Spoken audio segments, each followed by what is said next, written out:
Welcome to Rangers Radio on the Matchday show, the world's one and only unique live phone-in show for Rangers supporters all over the world.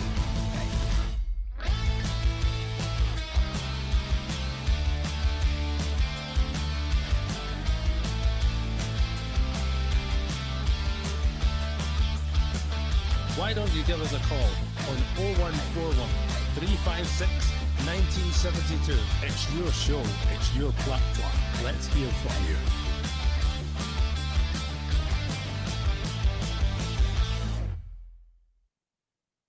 Wow. All our fears came to fruition in about 20 minutes. Robert, welcome back to Rangers Radio. How are we doing, mate?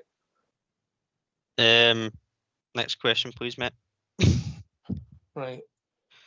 Well, we're all right for about the first minute and a half. Danilo should pass the ball to that man, has a shot, deflected, comes up apart, and then it just fell in on, and it just fell apart. I'm assuming that De Jager got a shout, yeah, but he's still got to follow his man and make sure it goes to the goalkeeper, just by the body reaction to the two of them. But he's got to use his pace and make sure the ball goes back to the goalie. Yeah, Butland did shout for it. He's just got to make sure that he comes and gets it. He's in no man's land. I'm assuming a lot of things, mate, but it was a horrendous start. It just got worse and worse and worse. It was, and it's what we said we didn't want to happen, was mistakes and shoot ourselves in the foot. And there's no bigger way to shooting yourself in the foot in the opening 2 or 3 minutes of a game. And the way we done it as well. Again, we can only, as you say, assume that Giga got a shout from Butland. But look that way, didn't mate. Come. The way he peeled him into the left, yeah? Aye. He played the man. But he's got to make sure that he makes sure it gets there, mate, and run with his man, yeah? Aye, he's got his old-fashioned cliche, mate. Play the ball, winner. I'll say this to you. Run more and run faster than other teams. We've been hearing that, yeah? Yep. That is our 8th competitive game, mate. If we're no fit now and no switched on, we're never going to be, and I'll come to that in a minute. So, by the way, nice cheeky finish for the guy, yeah? Made it look really, really easy. I personally would have flicked up and then just dinked it in myself, but that's what I would have done. No, everybody can do that, no. But so, for one doing, you're thinking, oh, here we go. And by the way, it got worse. And this one's on the coaching staff, mate. This one's on the coaching staff. 11 men between the penalty spot and the goalie. The penalty spot and the goal. The ball comes to a guy who actually is standing at the penalty spot and gets a free shot into your goal. And then I don't know what John Suter's doing. He gets caught flat-footed. And actually, for me, it's an own goal at the finish, mate.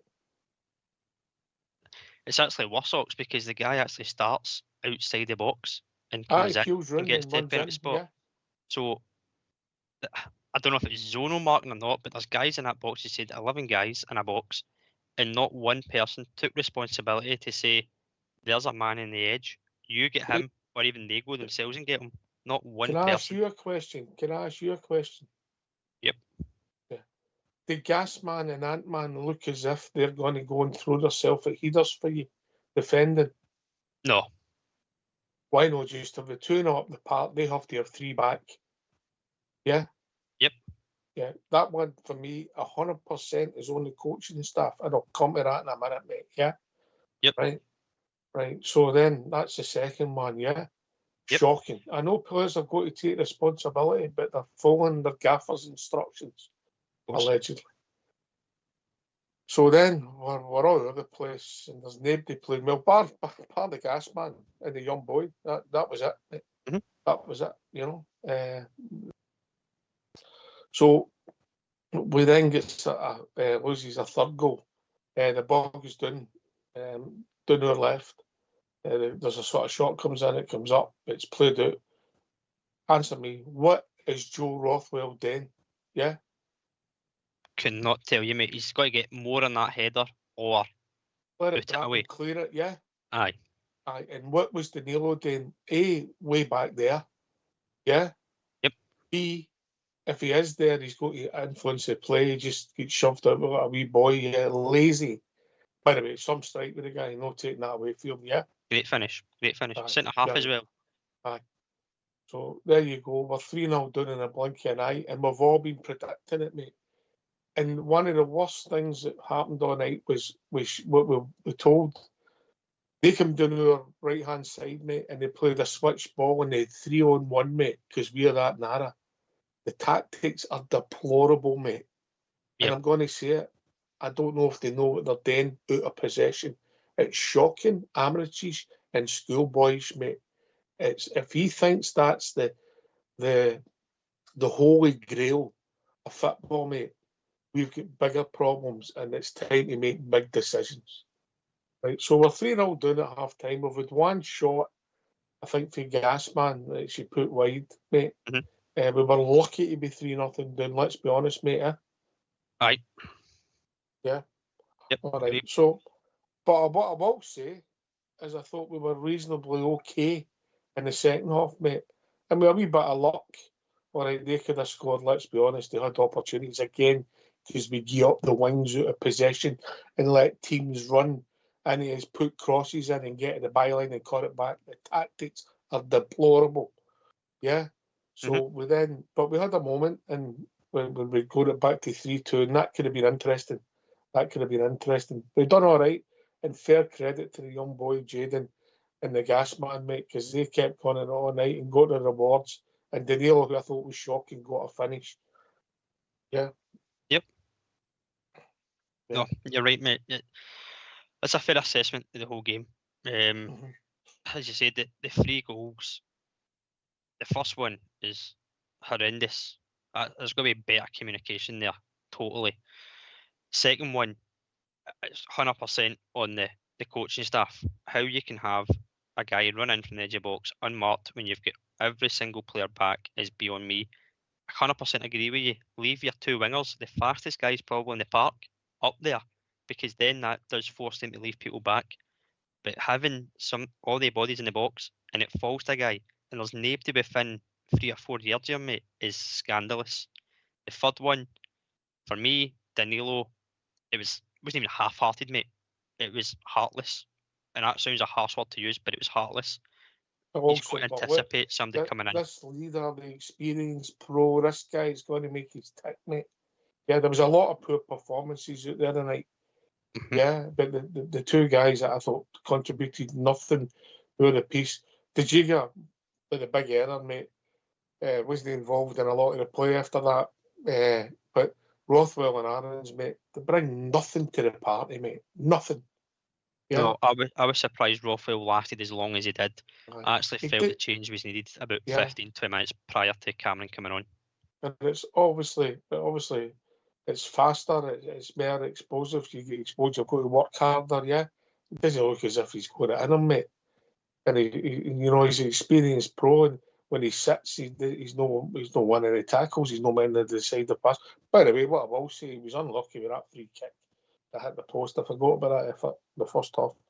Right, mate, we better get these phone lines opened, yeah? Aye, let's get them in. Let's hear it. All right, let's hear from East. Why don't you give us a call on 0141 356 1972? It's your show, it's your platform. Let's hear from you.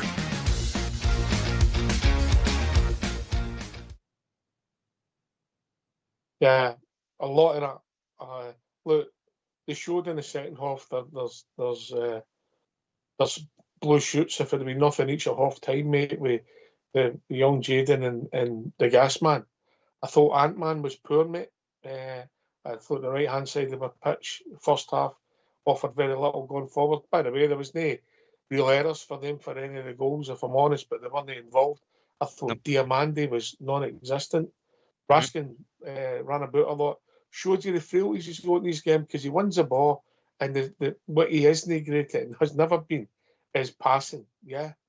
He gave the ball away sometimes, and then Rothwell, I couldn't understand when we were trying to play him because with 3 at one time in the midfield, they moved.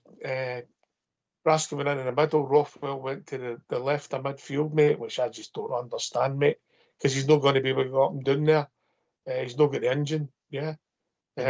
And then up front, Gassaman was the only success. Danilo, mate, you're right. He might get away with a 2 with a big man, and he's sniffing and running. Yeah, and he shows that he's got a sniffer when he scores a goal. But I thought his performance apart from that was appalling. But he wasn't the worst. I don't know where to start, mate. Really, the manager's going to get a lot of questions, and I think I don't know where we go with it, mate, because we ain't getting better, mate. At this moment in time, we ain't showing, and this consistency of playing this way is just crazy. Getting the wings up, mate, and letting teams. That's 7 goals in a week we've lost, mate. 7 goals.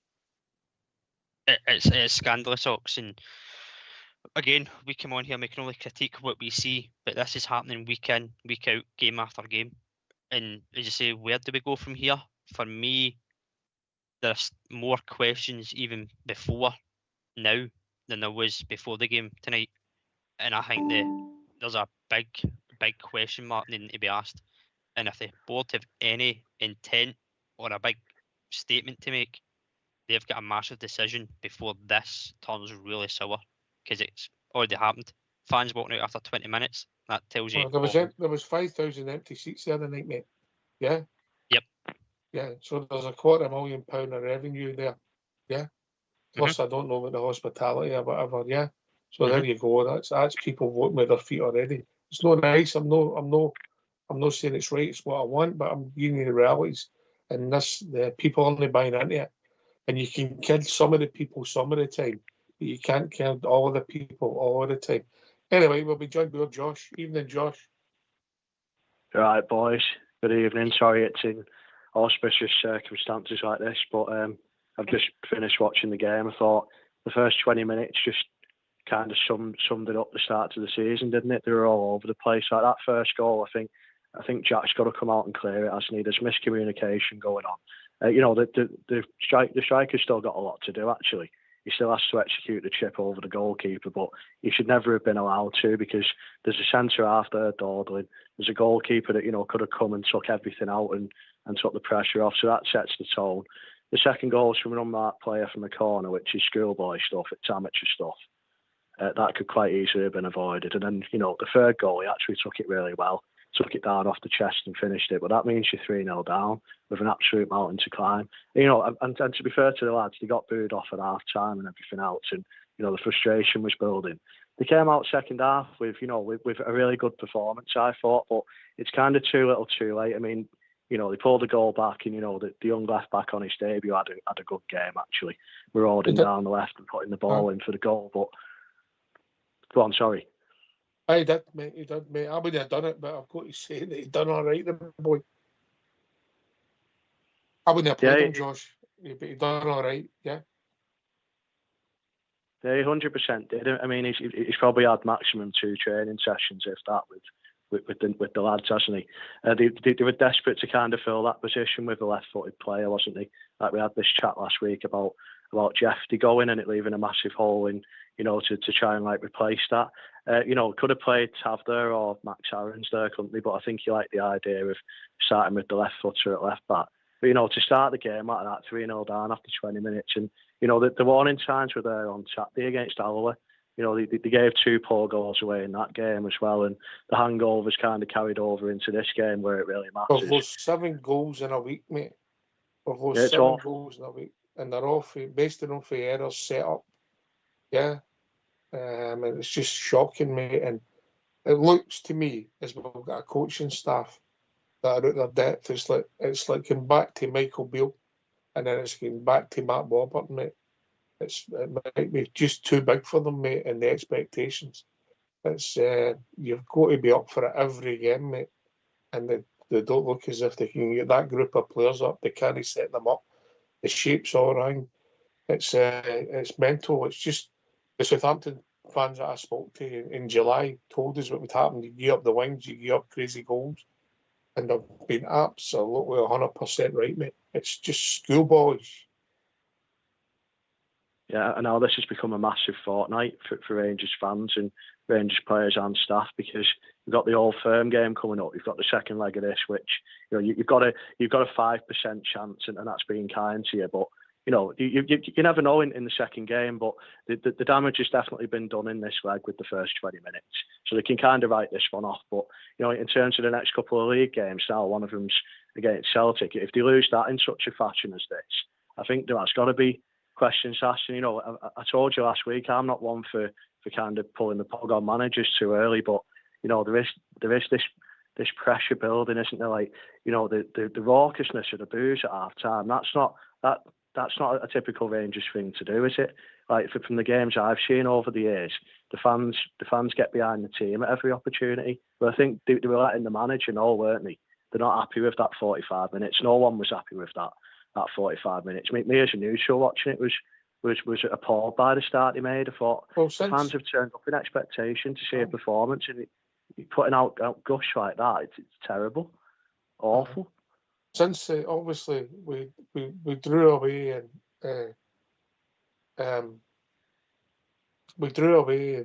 Panathinaikos, yeah, and then we drew to Motherwell, beat Pilsner,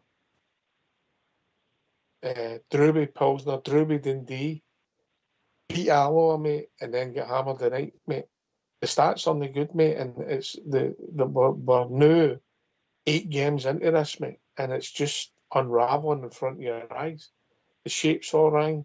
This narrow tactics, mate. People, we've got a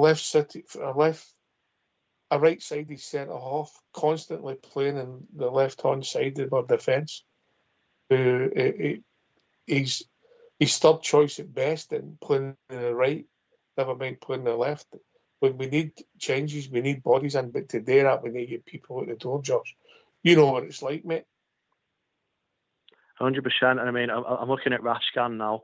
Doesn't look like they're going to qualify for the group stages in the Champions League. So, from Raskan's point of view, do you think he'll maybe look at this and think, this is time for me to go now, to maybe experience the English Premier League? I've heard that a couple of undisclosed English teams are in for him. So perhaps that'll be playing on his mind. If the price is right, anybody will go. But we've got about, we must have about 5-6 players that are on decent money for Scottish football, and combine them, you'll get to £200,000 that are contributing nothing, and not even getting on not even in the squad, some of them. And we need to get rid of some players. But the problem is, you're expecting people to take players because you want rid of them. It doesn't work like that. Again, you know the feeling, yeah? Yeah, definitely. And I'm looking at Raskan. He's definitely the most talented player at Rangers. He proved it last season. He got the fans player of the year, didn't he? He got the actual player of the year that's awarded. So, you know, based on the volume of work that he's built up at Rangers, you know, he's not kicked a ball this season, but he hasn't kicked a ball this season, mate. Yeah. Yeah, and I mean, and his sidekick Diamondi, I'll bring Robert in. His sidekick Diamondi, he's been just anonymous. Robert? Hi, he is. Evening, Josh. Welcome in, mate. No, we spoke about it last week, Ox. Diamondi's been an absolute shell of the player that we've known that he can bring. And we know that he's a raw player, that he's got some talents there, but he's got a lot of areas that he can improve on. But the games we've seen, as you said, these 8 competitive games in, I honestly, I don't know how he's still been selected to start. It's just an absolute shadow. And again, Josh is talking about Raskin trying to get players out. As Ox said, if the money's right and the price is right for each player, they will move on. And the other thing you need to consider as well is the financial impact if we don't qualify and we do drop down to the Europa League. These players could be sold because it makes up that gap. And you know what? If the price is right and it helps the club, so be it. And these players will move on and we can recruit. But I'll be honest, if that money comes in and the recruitment is done the way it's been done just now, you've got a guy coming in tonight, 19-year-old, on loan, only arrived on Sunday, and we're actually saying that he was one of the better players in the park for us, him and Gasman. A guy on loan, arrived on Sunday. What does that say for the rest of the players? There's a lot of question marks to be answered about the manager, the tactics, the players. Big weeks ahead, as Josh said. And the 2 guys that came for Everton, mate, they'll get questioned, mate. Yeah, it'll be different for Everton, mate. We'll not be so polite. That's what I'm saying, Ox. See, obviously now we're sitting here, we can see it's not improving. It's getting worse. And that's what I'm saying. If the board have got any admirations of being successful here, or making a statement about what their ambitions are for the club, what their aim is, what their hope is, there's got to be questions getting asked already. It's a potentially, you've got Patrick Stewart, CEO, who is not in the job a year yet, and if Russell Martin is gone, and another manager comes in, that's his fourth manager in less than a year. It's Fellwell that's stipulating all these loans and signings. So right away, this new look that we've got is suddenly under scrutiny. Yeah, sometimes one bad decision leads to another bad decision, another bad decision. It looks there's two things for me, Josh. It looks as if the players don't buy into some of it, and they don't look comfortable with what they're meant to be doing, and also the support aren't they buying into it at all. Yeah, that's a general consensus. We're not in the business of sacking managers, but you've got to make the right call. You've got to make the right call what's right for the club, and I don't know if that will happen. I think the people might be loyal and they might see it as a longer term project, but just watching that and watching what we've watched in the 8 games, it's 8 games now, mate. It's no a Monday night football, your first competitive game, you get robbed by a dodgy penalty, that never happens, does it? No, and I think, the third thing that he gave there about the supporters not buying into it, that's the one that raises the red flag, because as soon as the supporters turn on a manager, it tends to be that the manager's kind of on borrowed time, or is kind of, fetching to try and redeem himself or retrieve the situation. And is Russell Martin capable of that at this moment in time? Probably not. And I think the second thing you said about the players aren't comfortable with the tactics, I don't actually think the players are actually good enough to play the tactics that he wants to play, all this passing out from the back all the time and playing through the feet and things like that. You've got players that can hold the ball up to go a bit longer maybe, and have players running off your centre forward. You've got 2 wide players who love running in behind, and it's all in front of them. For the vast part of what I've seen I've seen 5 of the 8 games, I think, and I think only in the Pilsen game I've seen 90 minutes of wingers getting behind the fullback, and it looked really exciting. But they'll be back tonight, mate. Would they be back tonight and for that 20 minutes because they problems?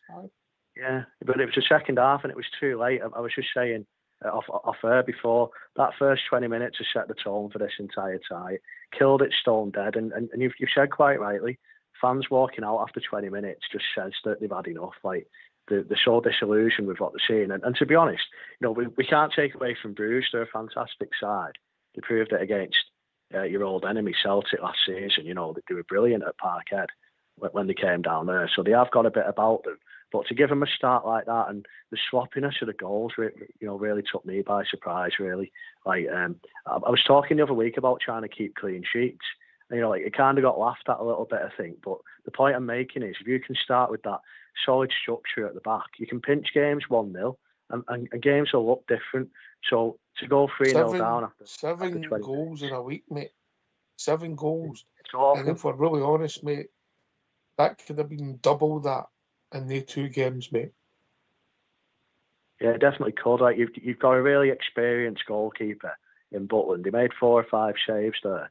That kept the damage down a little bit, didn't it? It could have been probably 5 or 6 without Jack's saves. And I think, to try and organise that in front of him, you've got a partnership that's kind of still in its infancy, still developing, that centre-half partnership. And, we're talking about the idea of patience at an old firm team. I mean, you just don't get it. You don't get any patience. You've got to come in with the iron fist.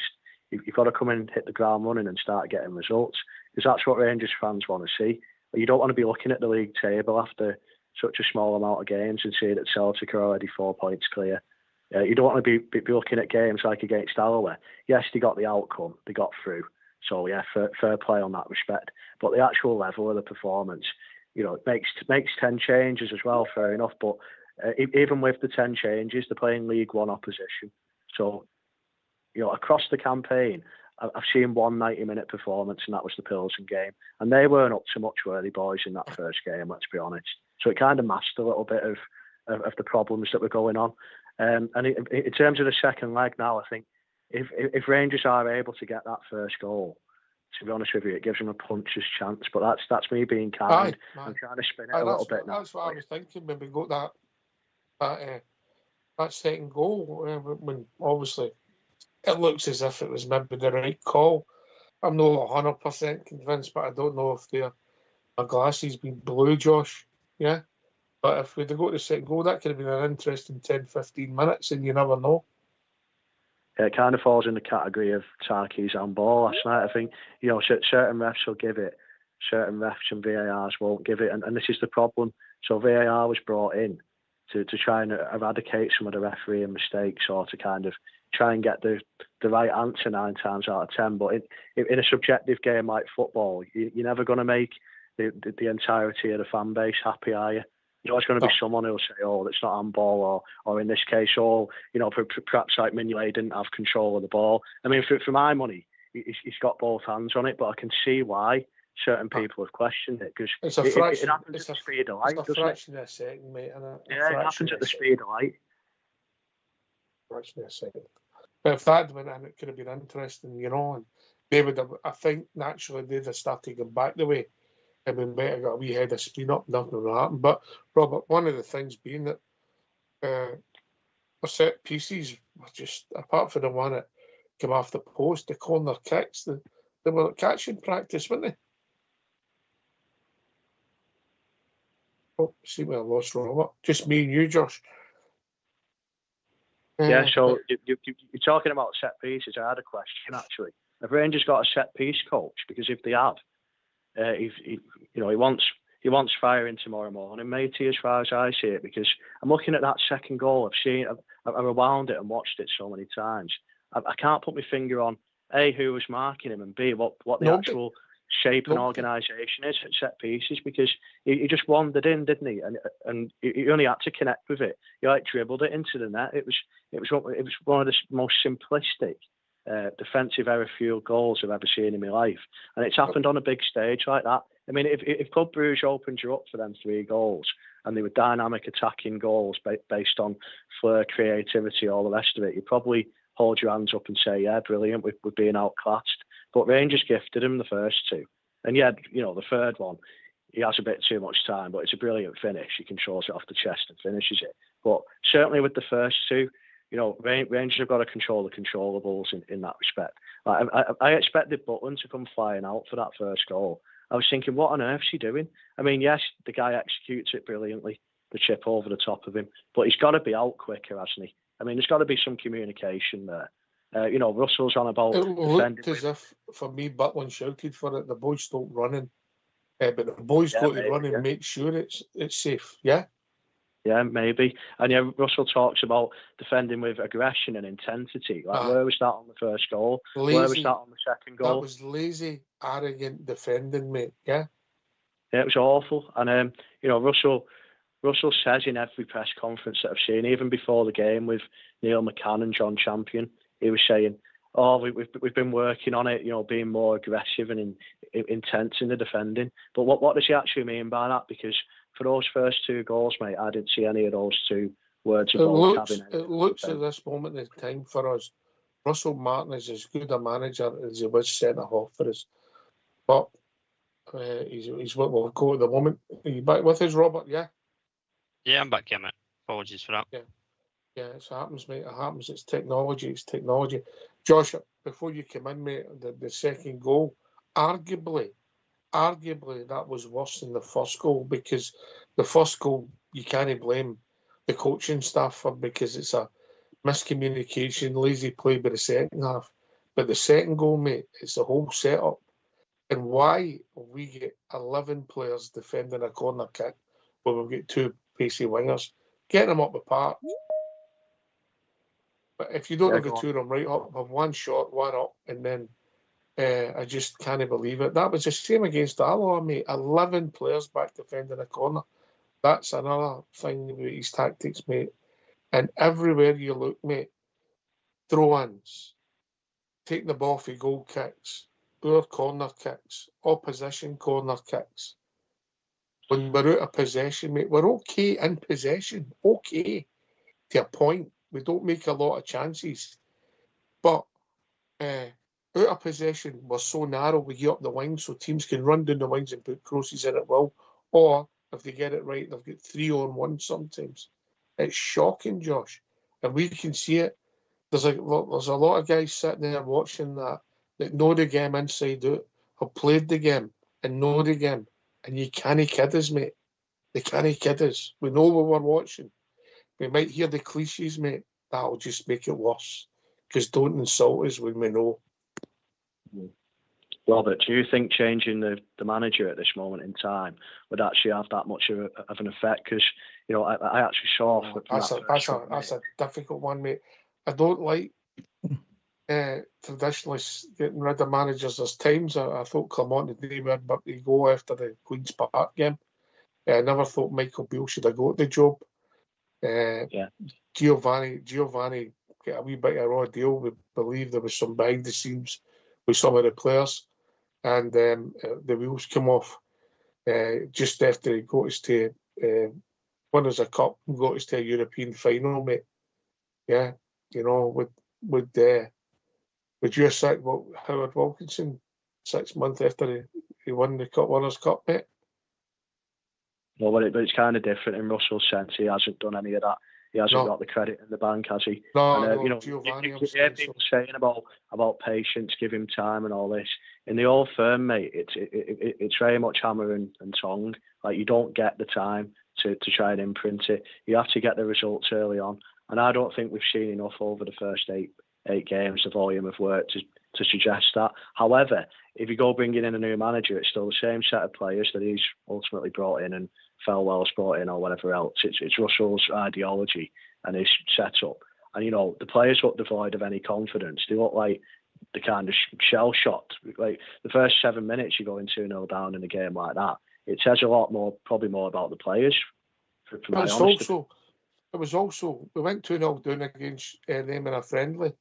And we went 2-0 against Middlesbrough, mate, in a friendly as well. Yeah. Yeah, so this isn't the first time it's happened, is it? Aye, yeah. We lost 2 goals against Alloa. We lost 2 goals against Pilsen. Yeah. The people know. They're no silly. They know the game. Robert? The issue Russell Martin's got as well, coming into the job, it's widely known that he was never all the fans' first choice, and many fans didn't even want him in contention. So right from the off, he was always up against it. The performances haven't done anything to change that tune. I get what Josh is saying. If another manager comes in, it's still the players that he's brought in. But like you say, Josh, these players are playing this system and they don't look like they can do it. But maybe that change of system, it might bring out the better in them. That's the lottery of having players that are adaptable and having different managers and different styles. Right now, we can categorically sit here and all agree that what we are seeing is not working. And it doesn't matter what personnel you've got in these positions. If it's a change of manager, it could. It might not. You'll never know. That's a lottery. But there's been managers before that Oxys went through and said, as soon as the fans start voicing their opinion, even more than they have already, that's when it becomes difficult to try and get them back on board. And right now, as I said, there's nothing at all that we can say has improved us at all. We're conceding more shots. We're conceding sloppy goals. We're making careless mistakes. We're not creating enough. What more is it possibly going to take to change? You've said the Old Firm game. Is that a game that they look at and go, that is a turning point? Because right now, you can say the turning point was tonight. And I don't think there would be many that would disagree. Billy, I just cut across you a second, Josh. Billy, sorry. Just hit the link and you'll be brought into the call. Billy, just hit the link and you'll be brought into the call. Carry on, Josh. Yeah, sorry, I was just saying you spoke with such passion and such intensity in your voice there, and I was kind of nodding along to everything that you said. Like, from a fan's point of view, you kind of nailed it. From where the fan base is at, we were talking before about people walking out the stadium with 20 minutes gone. That says everything to the board that it needs to say. It was live on television. on Amazon Prime, you could see the back of people walking out. You could see people with their arms folded, looking at each other in that shell-shocked fashion of, what are we actually watching here? The chorus of boos at half-time. Not that I condone booing, but I can understand why people do it, because it's a message to the manager, to the board, that is an unacceptable first-half performance in anyone's money, regardless of the opposition, regardless of the reputation of the team you're playing. I'll tell you what the board will look at, Josh. The board will look at the 5,000 empty seats there the night. I wouldn't have known any Champions League qualifier at this stage to have any empty seats. There'd be a clamour for tickets. The board will be looking at that. Anyway, we'll be joined by Billy. Evening, Billy. Hello, Ox. How you doing, pal? You all right, mate? I don't know what the emotions is, Billy. I don't know. On you go, mate. Get it off your chest. Well, I don't want to say I've been proven right, but I foreseen this coming, mate, about 4 or 5 weeks ago. I said it in one of the early shows that the Rangers manager would need to hit the ground running regarding Europe. We've staggered from pillar to post as far as I'm concerned through European games, apart from one game in the first half at Ibrox. I thought we were a different class that night. But one half doesn't make a team, basically. I've also highlighted it a number of times about schoolboy defending, stupid, silly errors that you would see down the park, and it's coming from professional football players. The manager can't compensate for that, but the players have got to take responsibility for that, because that it frustrates the life out of me, Ox. That kind of stuff, mate. That's the centre half. That's the centre half. Yeah. That's the centre half that's came from Wolves, who's been involved in 2 goals, mate. Horrendous errors, mate. It can't. First goal against it. Aye. Carry on. That stuff can't go in. It just cannot go in. We can't be getting into games of football, dropping silly goals like that. And I said this on all, right, and I've been proven correct again. Especially in Europe. Listen, you'll get away with these things to a certain extent domestically. No, they kind of errors, because your opposition is not up to the standard of the teams in Europe. Now, I've said it before with the last couple of games in Europe. If they 2 teams had proper strikers or goal scorers up front, they were a molders in the last 2 rounds. We wouldn't even in the Europa League. Now, the bar has been raised big time. And we're playing a team that if you make these schoolboy errors, they will punish you, and they will punish you big time. And that's exactly what happened, But that said as well, mate, I don't know. I want the manager to succeed, mate. I really do. And we all want him to succeed. But can you see it at this time, Billy? Can you see it? No, I do not know. I do not know, Ox, for the life of me. What kind of football or improvement that he sees that we don't see, mate. And we've been doing this road a million times. And I'm not calling for the manager's job, right? I'm certainly no, mate, but I'm questioning him now, big time. And something needs to be done about it, because we can't go in. We're sitting 4 points ahead of Celtic, and we're still to play. I said that before, and I'll say it again.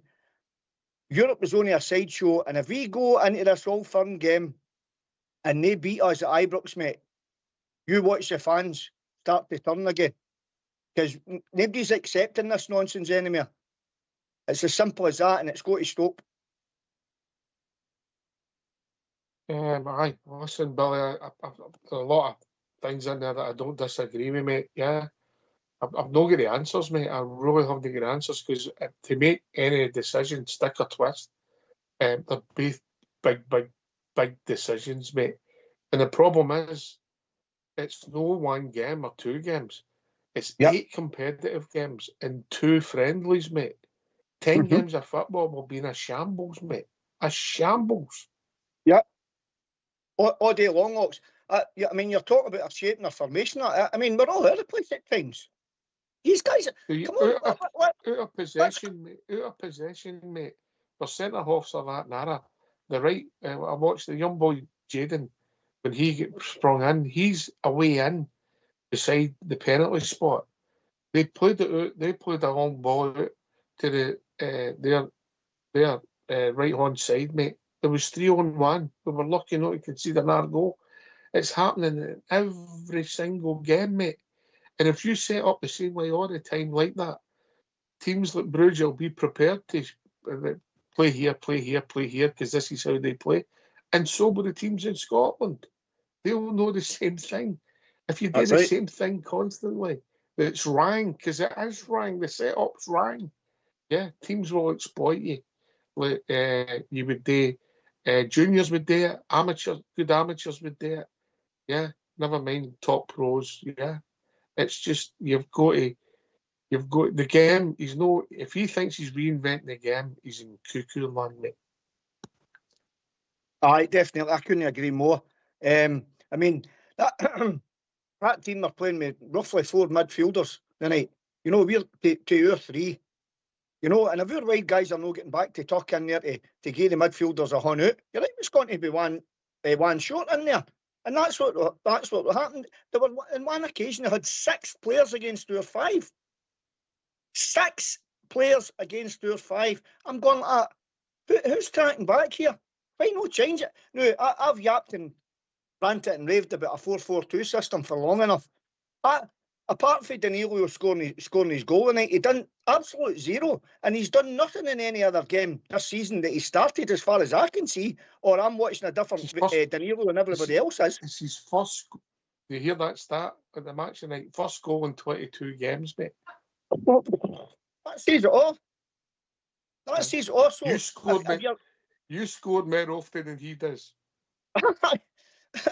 Listen, if he's not showing up, right, you're a man short right away. And then if you're a man down in the middle of the park, you're only playing with 9 men.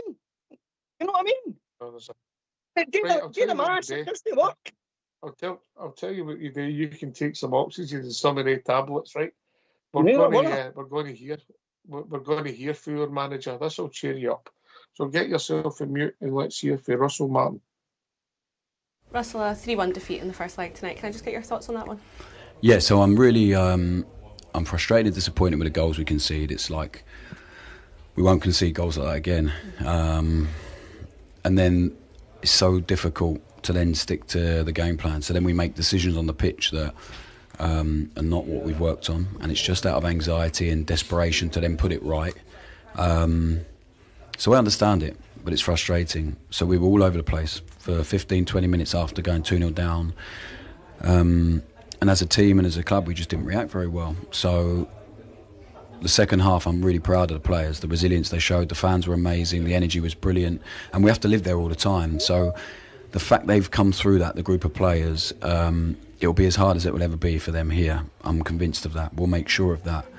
So for them to put on the show they did in the second half, to play so well, so much energy, so much aggression, running for each other, we should score another goal, but that is what it is. But we have to live there all the time. So that resilience, that level of growth for the players to come through tonight with some really good performances individually, with guys that haven't had an easy time yet here. They showed tonight that they want to be here, they want to take the ball, they want to run, they want to fight. And if we show that all the time, we're going to grow a lot from tonight. And I'm really proud of the second half. And I'm really proud of the resilience we showed, and the tie's not over. So it's a precarious scoreline for Bruges to have, and we can go and attack it next week. We have a big game on Sunday to make sure that we show the same level of energy, intensity that we showed in the second half tonight. And I do believe the group will be so much stronger for tonight. At half-time, what do you say to players in that moment? Because obviously it was such a difficult first half for them.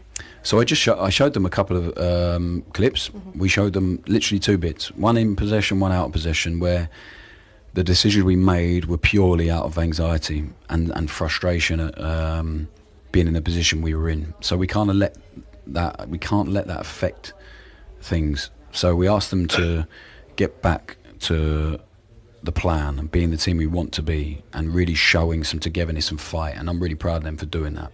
And as I said, I think we'll have a lot of people in that dressing room that grow from tonight. For you, you can take enough, I'm sure, from the second half to have that belief and give that belief to the players that they can turn it around next week. Yeah. And the crazy thing is we start the game so well. They clear one ball. For 3 minutes we're really aggressive, really front-footed. They clear one ball and they score. So it's so frustrating to have moments like that. But I knew there'd be a bit of pain coming here. Because to change something, to change energy, to change the way we're going to play, to change habits, there is not always easy, and you have to go through a bit of pain. Tonight we went through too much in the first half, and as I said, it will be the worst that will ever be. That will be the most pain we go through, and now we have to move forward. And as I said, we're still in this tie, so I'm excited about that. And the players need to be so hungry for that. Next week we can go and attack that with everything we've got.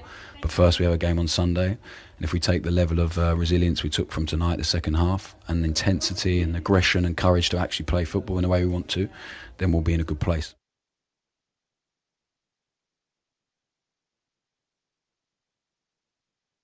Wow. I just, listen, I know we've done okay in the second half.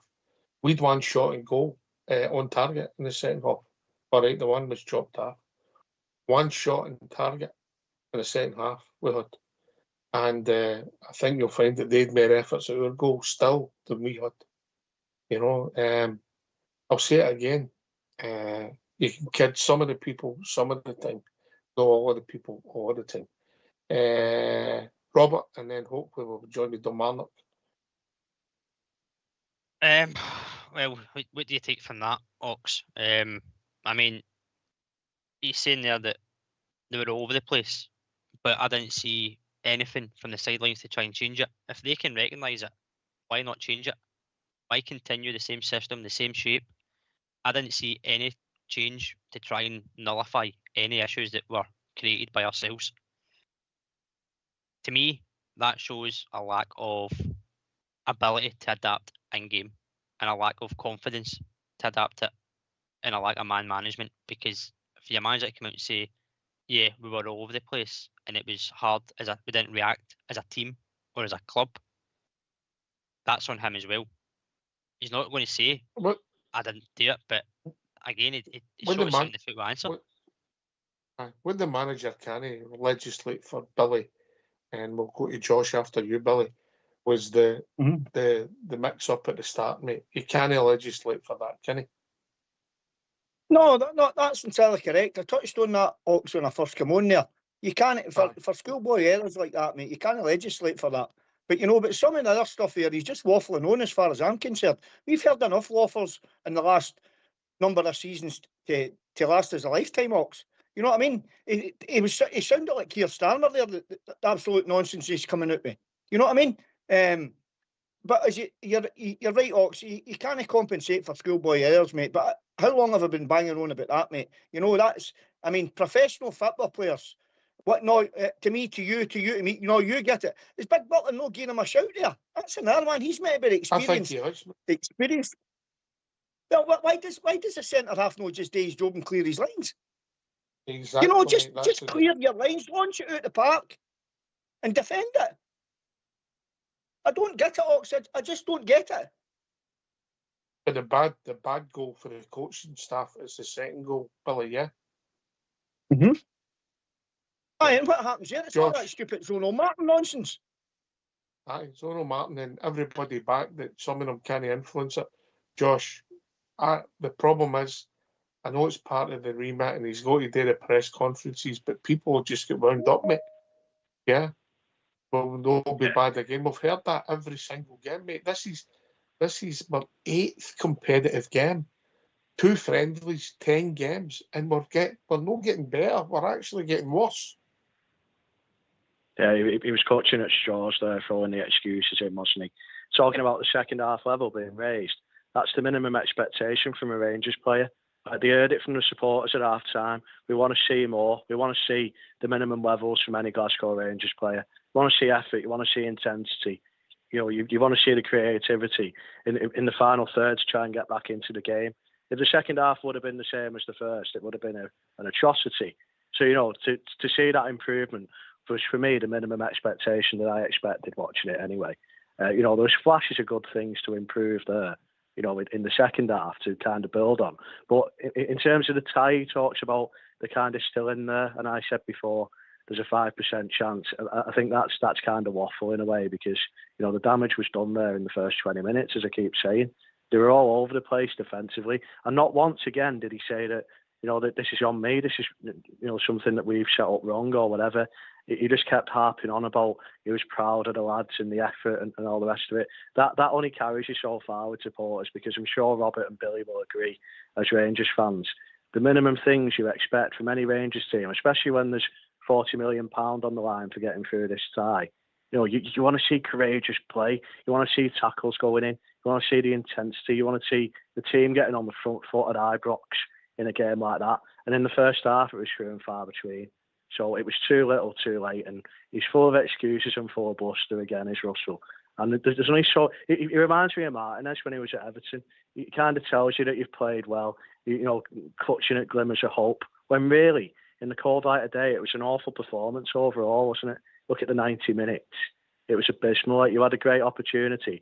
Maybe the setup of the tie was kind of wrong for you. If the second leg would have been at Ibrox, I think you would have had a better chance, with benefit of hindsight. If you'd have brought them back to Ibrox in the second game, I would have given you more of a chance of getting through, but it was imperative to get that, mate. Listen, mate, if he gets that second goal, you never know. Anyway, we'll be joined by Kilmarnock. Evening, Kilmarnock.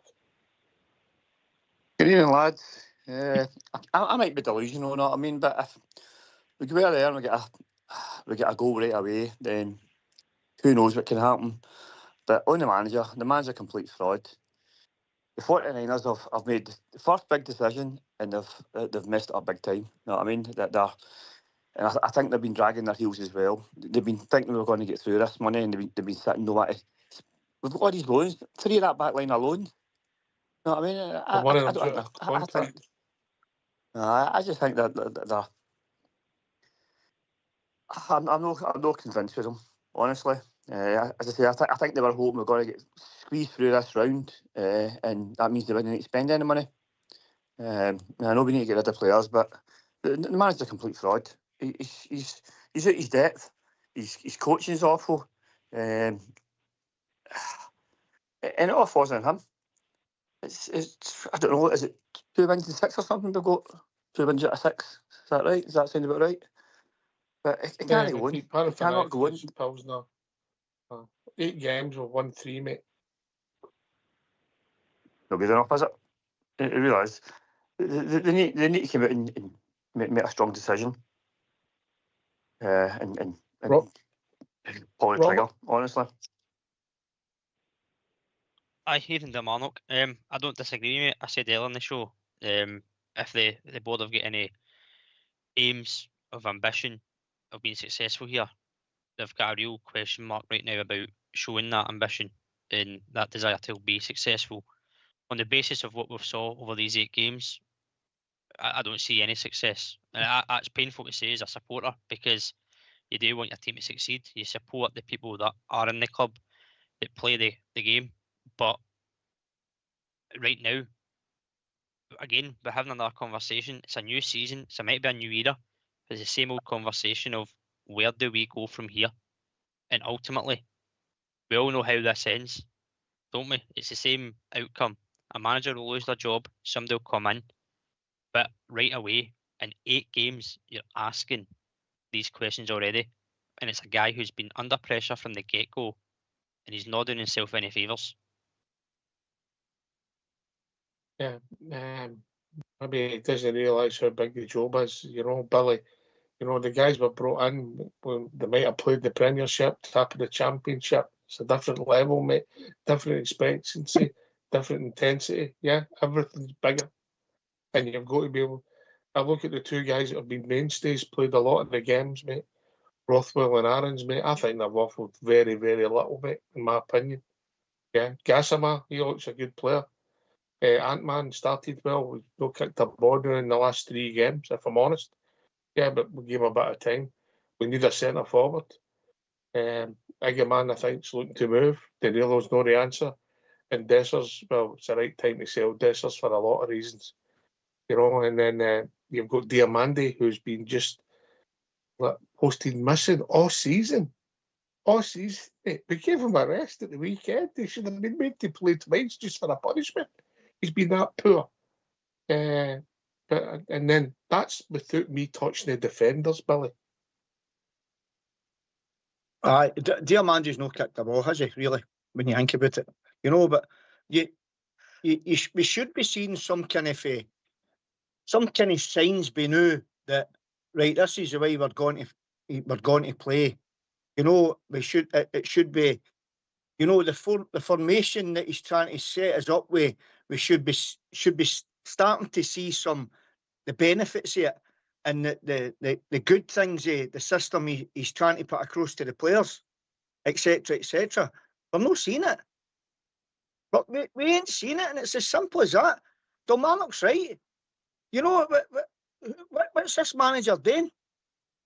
You know, but I'll tell you one thing, and listen, I'll tell you something right now. Nick, if he thinks we're going to go there, listen, I hope I'm wrong, and so does every Rangers supporter out there. Hope he's wrong. Hope we're wrong. But there's no way we're going to go there and turn that team out, because that team's too good a side to do it. And there's no way, seen first and foremost, Ox, right? Is anybody out there, or does anybody on the panel think that we're not going to give them a go earlier? Because I can't see us going earlier keep a clean sheet. No, in this evidence. Certainly no. Especially more so when you've got schoolboy errors constantly kicking up the arse, pardon the pun. You know? So I can't see us no conceding earlier. We maybe score, but we'll certainly give one or two away. One clean sheet in 8 games, mate, and that was a miracle against Panathinaikos. No, I don't disagree with what Billy's saying there. No, the form, looking at the form in the games, they're going to score against us, aren't they? As I say, if you get an early goal, you don't know, it might rattle them, but I can't see it. The managers, I just think the managers make one bad decision after the other. Start of the season, putting Waffle in your player of the season's position and moving him out. So that's just bad management. You don't do that to players. I thought as ran the day with Rami, I'd put him out. There was a lot of other players that could have been put to that squad than him. He's not got it. He has not got it. None of the Rangers fans wanted him. People told us 90% didn't want him. Who was the 10% that did want him? Because I don't know anybody that wanted him. I mean, you're under 1% that would say, he'll the be 1% right, club. The 1% club, that could be a show.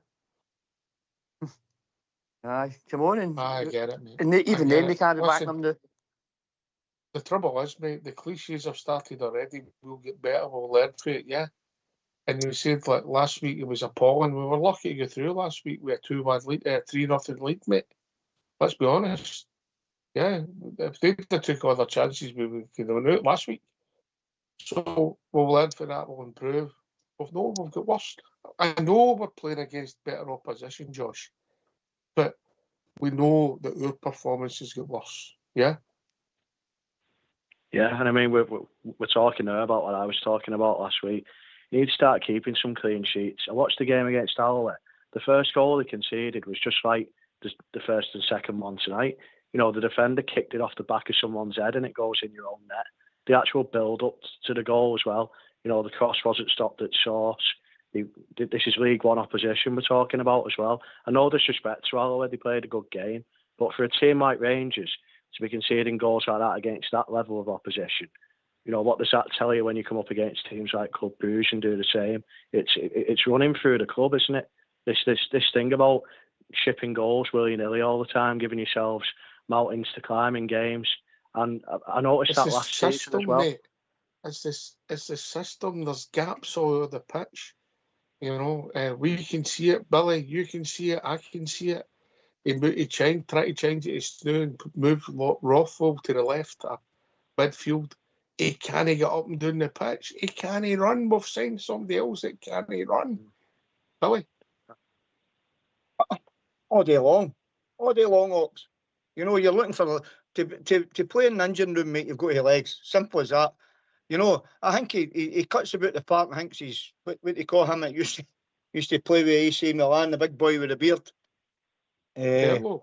Perlo, aye. You know, comes in there with the beard and thinks he's Perlo. He'll never be a Perlo as flying there, as far as I'm concerned, mate. You know, but he's not got the legs to get up and down there. So you've got to say to yourself, right, hold on now. If he's not got the legs to get up and down there, and I want him to play a position, you've got to get a player with legs to play him in there. You know, and then has he played a full 90 minutes yet? I don't think he has. That's the most he's played the night. No, that's the most he's played the night, mate. And let's be honest, he should have been on. He should have been after part 20 minutes earlier. Kilmarnock. Aye, my big mate John called it right. He says he's like the Flintstones. He's running and his legs are going dead fast, but he's actually not moving anywhere. You know what I mean? And then that's what he's like. Often I look at it. He's certainly no Yabba Dabba Doo. Yeah, I think he's smoking the Yabba, is that ready? They'll smoke that. I think he's just... I had a player of the season last season, but he's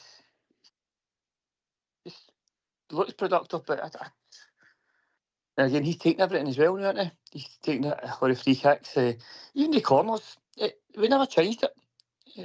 It's about 5 or 6 in a row, and just all the same corners. Defending the corners, I think there was like 3 their players, or corner kick and 2 guys, and we got 1 guy marking the 3 of them. They go on, and the rest of them all grouped in together in the 6-yard box. Why not storm my 2 pacey players up the park, mate, and then they've got to keep 3 back, and then it makes it easier to defend, mate. It's embarrassing. 10 year player, everybody in the box. That's no good coaching, is it? No one's carry heady. Yes, mate. Kilmarnock hit the nail on the head there, by the way. Right, see the corner kicks. I was saying that. I'm saying, right, they had 4 or 5 big 6 feet plus boys in the box, right? I'm saying, and I'll tell you something now. Bridge would have been pulling his hair out watching that.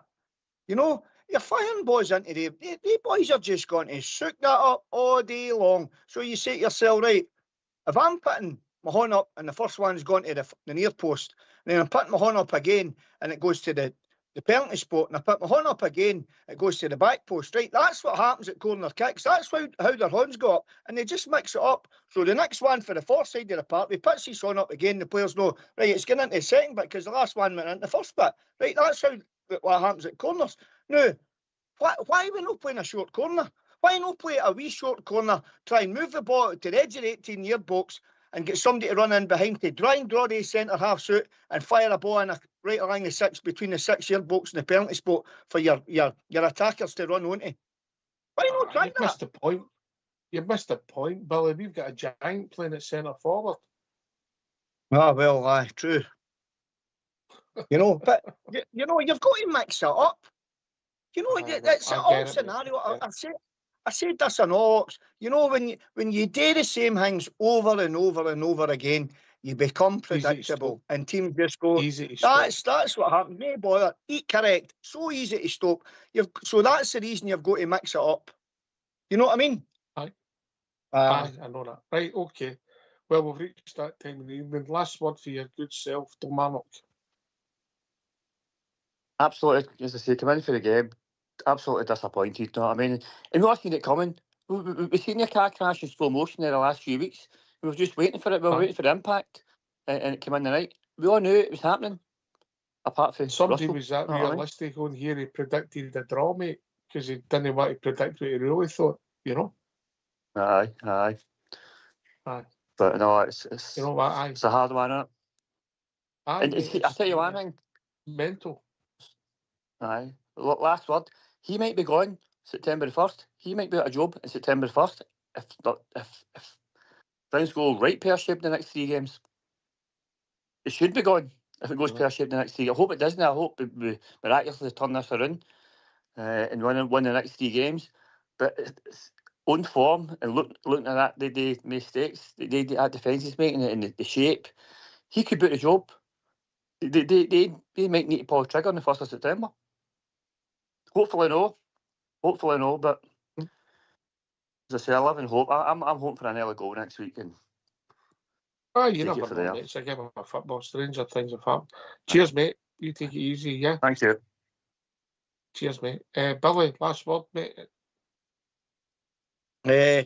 Ox, my heart's really in my head, you know what I mean? I can't see us turning this round, mate. I really can't, but listen, we fight on, don't we? So we'll just need to wait and see what happens. But I'll tell you one thing, we didn't win our next 3 games, mate. It's game over as far as I'm concerned. Yep. Josh, catch you later, Billy boy. No bother, mate. Cheers. Cheers, mate. Josh? Plenty to build on in the second half performance.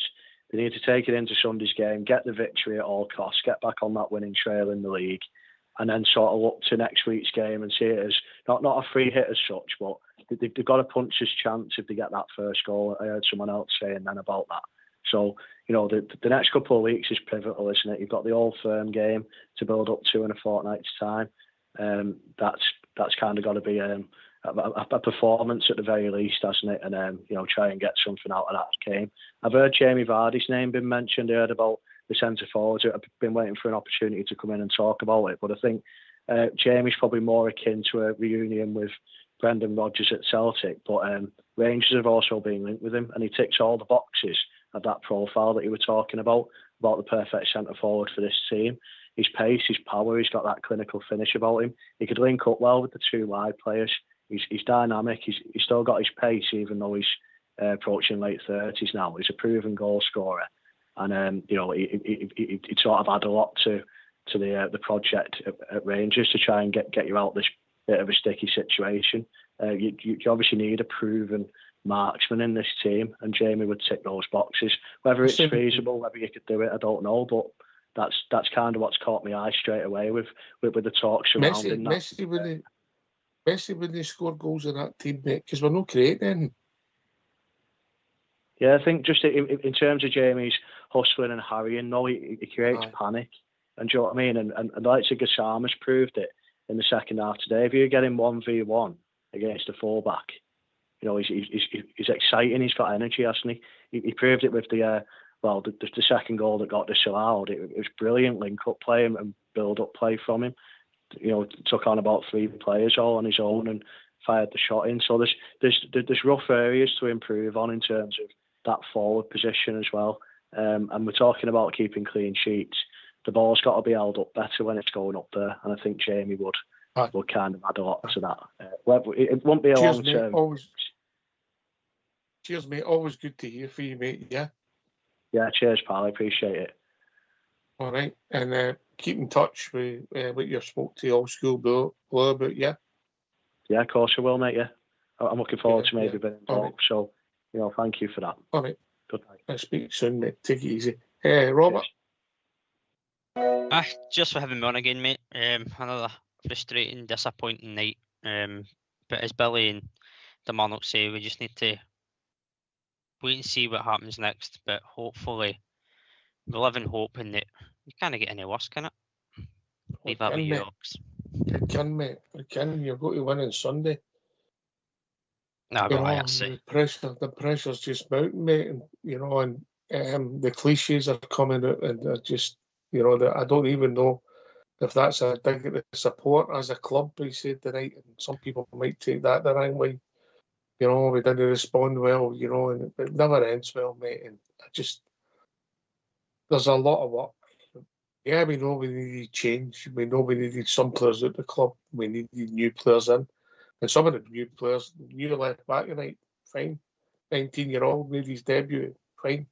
Young Gassama looks a real find, you know. After that, I'm struggling. I thought Azagard looked rusty. I'll give him the benefit of the doubt. I'll say rusty. Yeah. Pranced about a wee bit for me, mate. Yeah. I'd get him down to Turkish and shaved a lot off, mate, and see if the heart and desires there. Anyway, that's just me. Maybe I'm just being angry. Listen, thanks to your good self, Robert. Always difficult after results like that. Thanks to Dermot, Billy and Josh for joining us. Thanks to Fox and Old School Blue for taking the technicals. This has been Rangers Radio. We'll be back tomorrow night between 8 and 10. and I'm sure we'll have a lot to talk about. Take it away, All School Board.